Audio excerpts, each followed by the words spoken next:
نمیدونم که چقدر از جواهراتو برداشته. خانوم آخه این چطور ممکنه؟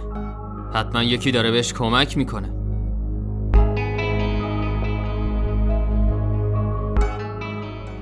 به افسر نگهبان بگو بیاد.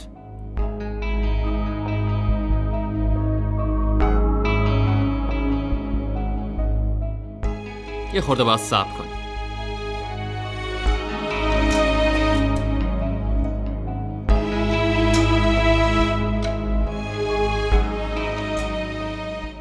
خب حالا بگید اسمتون چیه؟ معصوم احمد.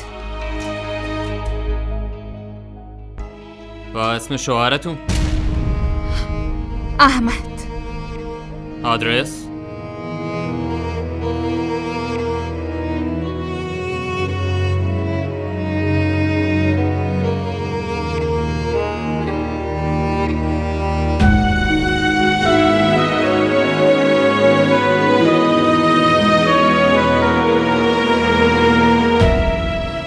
اگه اشتباه نکنم این همون آدرسی بود که جسدو فرستادیم اونجا. بله، اونجا خونه منه. اوه، پس این یعنی احمد 2 بار ازدواج کرده. بله. و یعنی مراد برادر زن دومشه، درسته؟ درسته. وقتی برادر دزدی کرده حتما خواهرش بهش کمک میکرده. بله درسته، کاملا درست میگید. پس باید یه شکایت علیهش تنظیم کنی. مجازات حسینا کار خودمه. الان فقط از مراد شکایت دارم.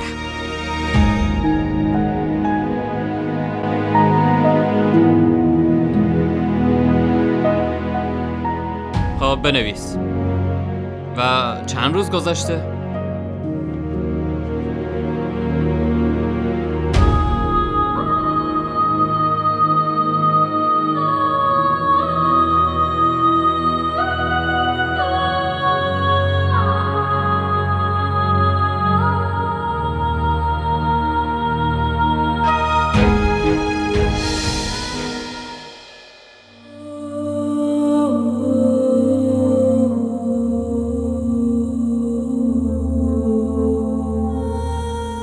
نگران نباشین، دارن مادر حسینا رو دفن میکنن. حالش خیلی بد بود. توبه توبه بیگم صاحبه، چون هر کاری که آدم میکنه به خودش برمیگرده. مادر و دختر هر دو خیلی موذی بودن. بیگم صاحبه دیدین چطوری سعی میکردن شما رو بکشن؟ حالا هم خدا اینجوری مجازاتشون کرده. خدا نقششون رو به خودشون برگردون.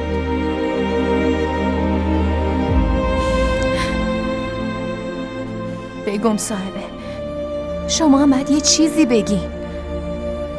محض رضای خدا یه چیزی بگین.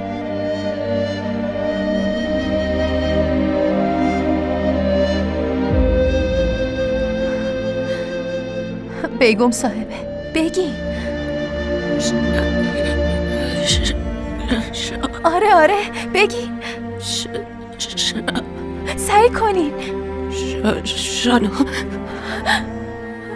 الان به معصومه خانم خبر میدم.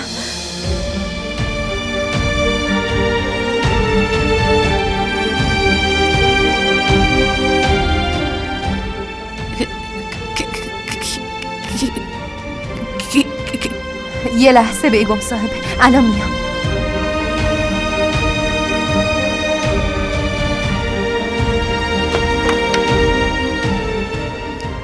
بیگم صاحبه معصومه خانم زنده است. بیگم صاحبه راست میگم، باور کنین، قسم میخورم با من حرف زد.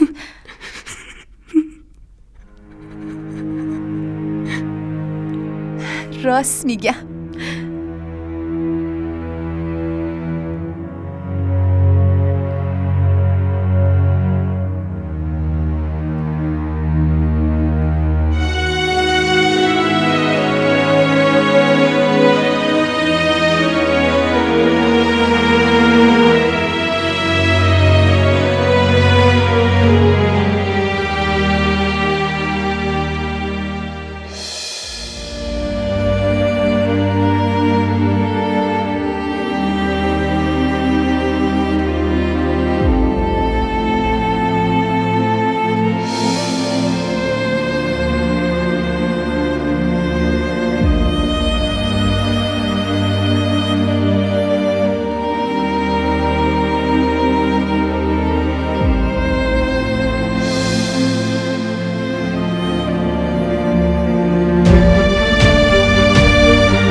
اما بدون که یه روز همه چیزتو از دست میدی، تو یه ثانیه از عرش به فرش میرسی. خواهی دید.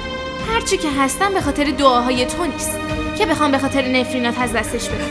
اگه اینجا خانوم باشم یا نوکر باشم تلاش خودم بوده، فهمیدی؟ خدا تاوانشو ازت میگیره. خواهی دید.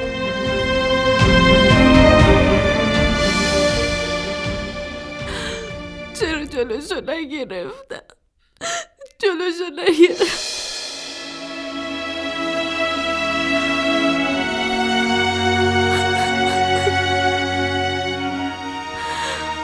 بابا برگرد بابا.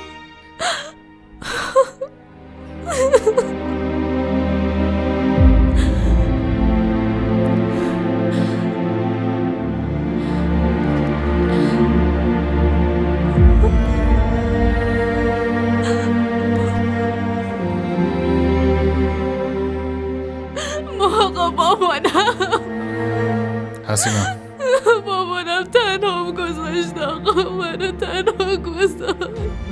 من تنها شدم آقا. حسینا آروم باش لطفا. آقا شما کنار من میمونید؟ نه لطفا مادرم رو برگردونید. من نمیتونم بدون مادرم زندگی کنم. آقا حسینا نمیتونم. من باید برم به کارم برسم. میرم لباسم عوض کنم. مادرم منو ترک کرد. دیگه کسی رو ندارم. دیگه کسی رو ندارم. آقا مادرم منو ترک کرد. مامانم منو ترک کرد.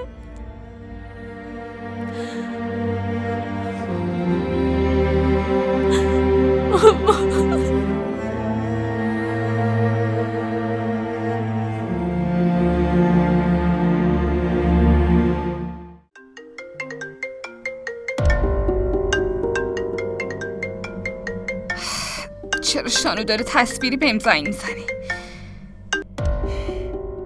الو؟ بفرمایین باهاش حرف بزنین.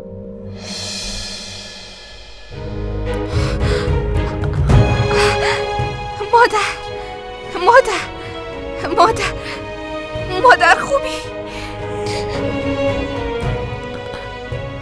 آره منم معصومه. من زنده.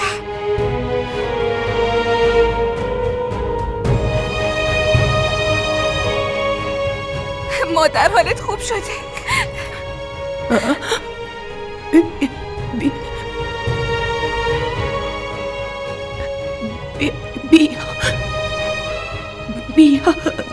بیا. آره من میام پیشت. حتما میام. حتما میام پیشت. حتما میام.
किसको कहूँ,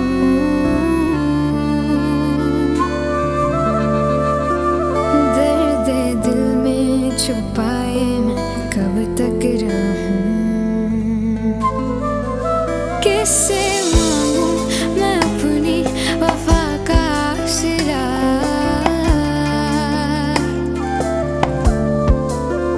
ना रहा कोई मेरा मैं किससे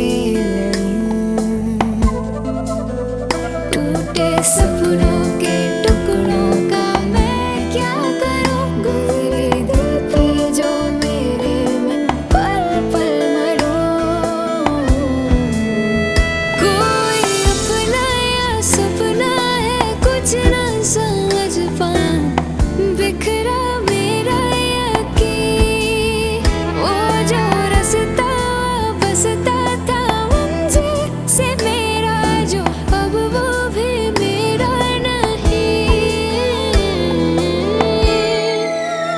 पल में उजड़ते हैं, पल में संवरते हैं, ख्वाब इन आँखों में जो भी उतरते हैं, पल में उजड़ते हैं, पल में संवरते हैं, ख्वाब इन आँखों में जो भी उतरते हैं। मासूम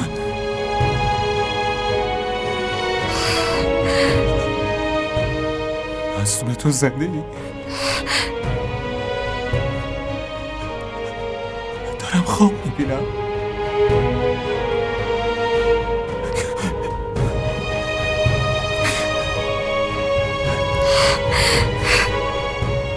اگه این یه خوابه آرزو میکنم بیدار نشم.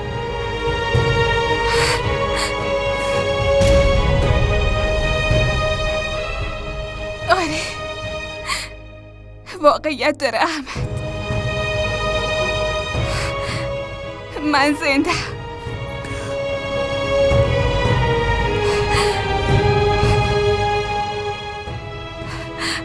و برگشتم به این خونه. معصومه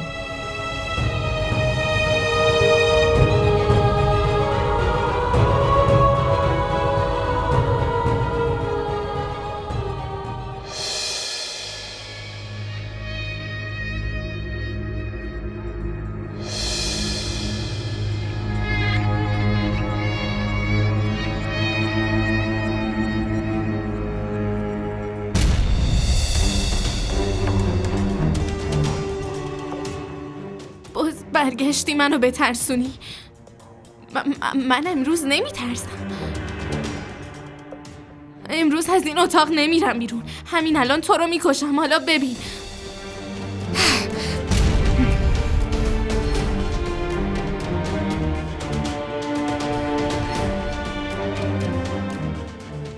تو اگه روح نیستی پس چطوری زنده شدی؟ من روح نیستم. من واقعا جلوی تو وایسادم. تو فکر کردی که میتونی منو بکشی؟ یعنی چی الان به آقا میگم خودش بیاد حسابتو برسه با دستای خودش تو رو میکشه. خفه شو. اون تو رو میکشه نه منو. تو رو.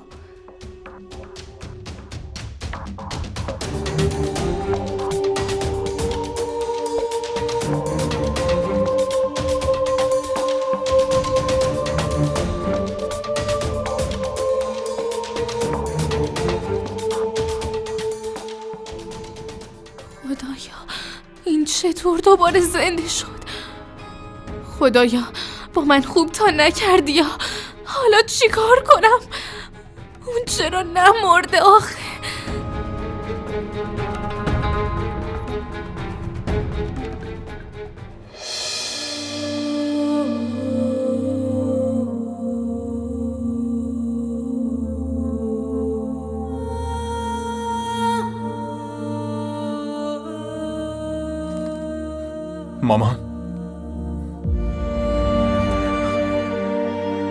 مامان اون معصوم است. معصومه اومده.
بیا یه لحظه اینو بگیر، این سهم دوستته. بیا برادر، اینو بگیر. اینو بگیر. حسینا بگیر، تو هم شیرینی بخور. یادت رفته کی هستم که منو به اسم صدا میکنی؟ معصومه خانم دوباره جایگاه تو ازت گرفته. من معصومه خانومو پرواز میدم که از اینجا بره. بهتر اینجوری فکر نکنی، این دفعه نابودت میکنه. تو اینجایی و منم اینجا، خواهیم دید. نه من اینجا، اما تو رو نمیدونم. شاید بخوای از اینجا بری. بگیر یه شیرینی بخور. منم شیرینی میدم شانو، اما نه مثل تو برای 4 نفر. تو کل شهر شیرینی پخش میکنم، فهمیدی؟ اما قبل از اون تو خانومتون باید بفرستم پیش خدا، فهمیدی؟ دختری پرو. شطور در خواب بیند پنبه دانه. نگهبانه نخورده.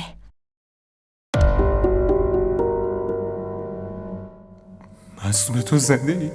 دارم خواب میبینم. اگه این یه خوابه آرزو میکنم بیدار نشم.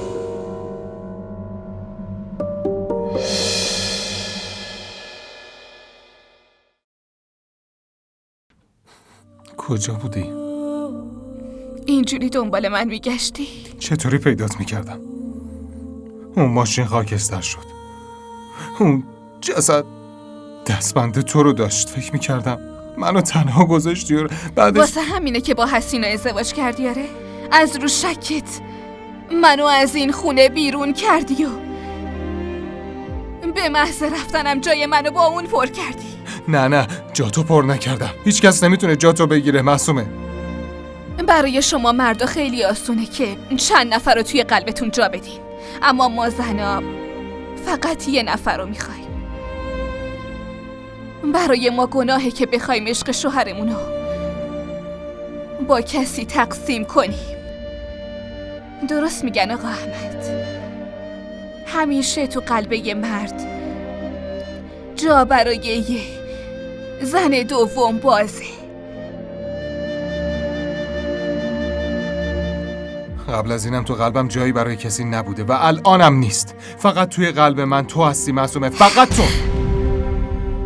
اگه توی قلبت بودم پس حسینا چطور اومد تو زندگیت؟ تو این خونه، تو این اتاق؟ بگو احمد، جواب بده. نمیخواد برای به دست آوردن دل من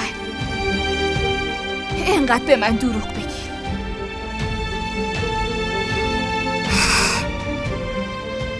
من به دستور مادر برگشتم اینجا چون تو توی این خونه با زن دومت زندگی کردی. نه معصومه، من به من دست نزن. خیانتت یه زخم رو قلبم گذاشته. هر وقت که این زخم خوب بشه فاصله بینمونم کم میشه.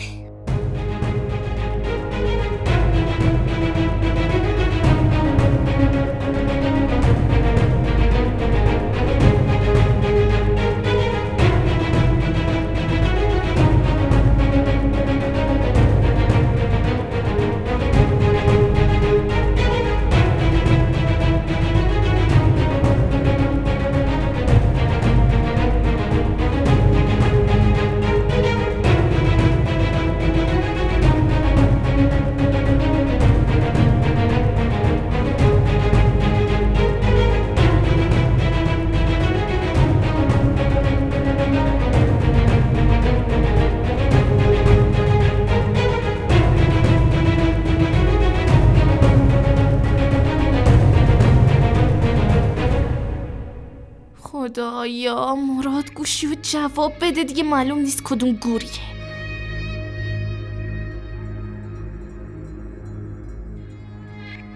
مراد گوشیو بردار دیگه، چرا جواب نمیدی؟ نمیتونه جواب بده چون توی زندان گوشی بهش نمیدن. به جرم دزدی دستگیر شده. دزدیدن جواهرات مادر و مقدار زیادی هم هروئین از یه زن فروشنده خریده. مراد این کارو نمیکنه. آره، اون هیچ کاری نکرده. من و فراز براش پاپوش دوختیم. مادرت هم اونجا بود. وقتی پلیس حمله کرد اون فرار کرد و متاسفم که مادرت مرد. نمیخواستم اینجوری بشه، اما شاید خدا اینجوری میخواسته. درست همون جوری که منو تنها رها کردی، کسایی که دورت هستن یکی یکی ترکت کردن. خدا جون مادرتو گرفت و برادرتو فرستاد پشت میله های زندان.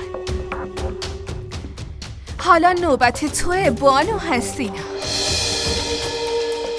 با احترام تمام گناهاتو جلوی احمد قبول کن، وگرنه تمام کارایی که کردی و مدارکشونو جلوی احمد رو میکنم. از این بابت مطمئن باش حسینا، به خدا راست میگم. من چی کار کردم؟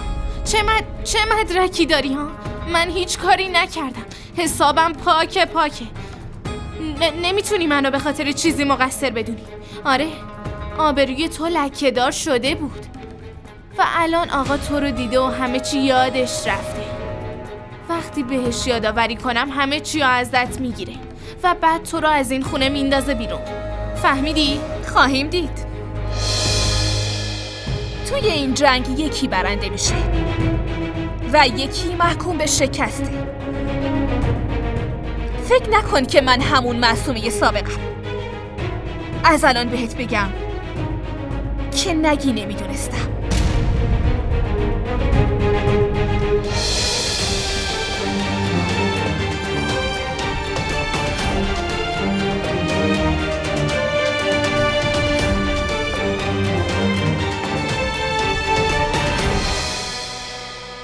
از من چی میخوای؟ چیزی هست که قبل از گفتن خواستم میخوام بهت نشون بدم. یه لحظه اینو ببین. تا کی اون قرار زنده بمونه؟ امشب و آخرین شب زندگی بیگم صاحب در نظر بگیر. فردا بعد از نماز جمعه نماز میتو میخونن. وضعیتت اصلا خوب نیست اگه این فیلمو به عنوان مدرک بدم دست پلیس. اگه اعدام نشی بقیه عمرتو میری زندان. خب حالا چی کار کنم؟ خب چی ازم میخوای؟ میخوام همه واقعیتو با زبون خودت برای آقا احمد تعریف کنی.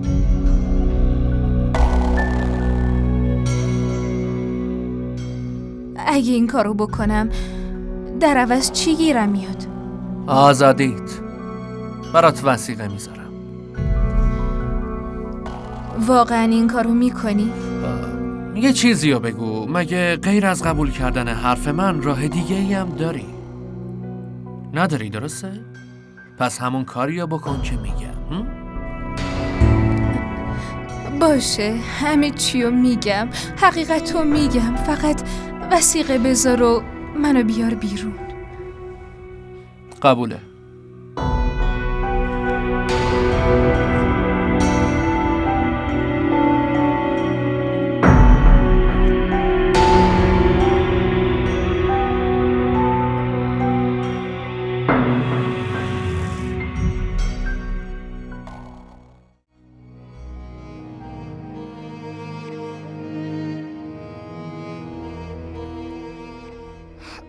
مامان یکم بخور.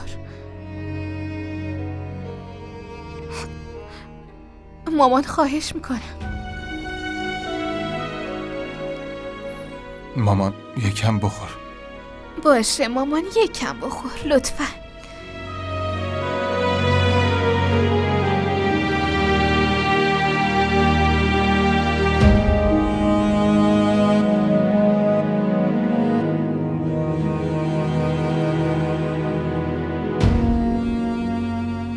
لطفاً تو برو وگرنه مادر سوپ نمیخوره.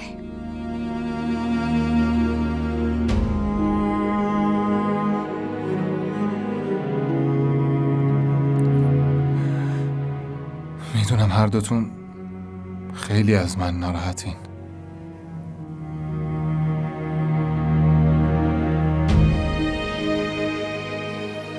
میدونم تصمیمای خیلی اشتباهی گرفتم، اما براشون دلیل داشتم. لطفاً خواهش میکنم، نمیتونم بی تفاوتیتون رو تحمل کنم. لطفاً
آقا چه بلایی سرتون اومده؟ چطور میتونید فراموش کنید؟ اون همون معصوم است که رفت دیدن فراز و به شما خیانت کرد. آقا چرا متوجه حرفام نمیشی؟ چطور همه چی رو فراموش کردی؟ اون مخفیانه میرفت دیدن فراز.